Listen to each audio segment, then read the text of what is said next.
Hey, what do you think of move rook h4 earlier? This was brand new for me. I'd never seen something like that. That's a really interesting move. Well, I guess he's trying to avoid kind of a big pileup of pieces that he ended up having in this game. I'm not sure rook d2 is really a good move. Maybe rook d1 would be better. Kind of artificial placement. What exactly is the goal of rook on d2? Is it protecting f2? Is it protecting c2? Those are protected squares already, so it's just kind of awkward place. I would not even consider that move. I'd play rook d1 first. Rook h4 is an awkward move because in a way you kind of put the rook where it doesn't really have a way of getting out of. It's actually kind of a dual-edged sword because on one hand you have to monitor what your rook is doing, on the other hand your opponent also has to monitor it as well. So from their angle they need to kind of see, okay, what the heck is this rook doing? Is it going to attack h6? Can I play g5? If he takes on h6, am I going to catch the rook up to king g7, or if he sack on f6 and my king is way too far into the middle? So would you be more willing to do this in a longer time control than in a shorter time control?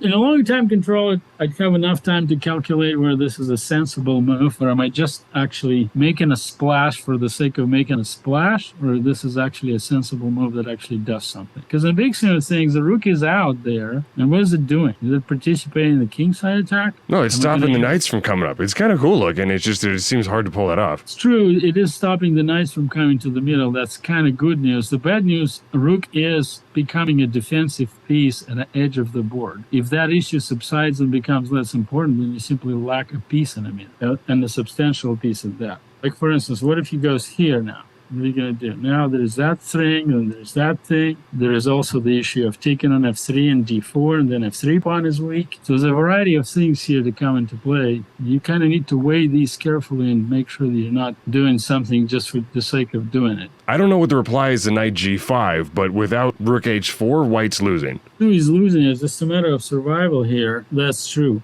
In a situation like this, essentially, if d4 is coming up, it's just a matter of survival as opposed to anything else. Because if d4 is played and black plays the knight on d4 and attacks f3 and attacks c2, the e file opens up and e1 is going to be hanging and all this. If that is coming, you really need to be 100% sure that d4 doesn't simply win the game. And anything that stops d4 and stops knight e4 and knight f4 is the top priority. But, you also need to weigh the fact that if these threats with d4 and knight e4 are not decisive, you're actually placing the rook to a square from which it possibly may not be able to return back into the game. That's what my thinking would be. But of course, in a blitz chess, it's a lot easier move to play. Because whatever the deficiencies may be, your opponent doesn't have enough time to calculate them out.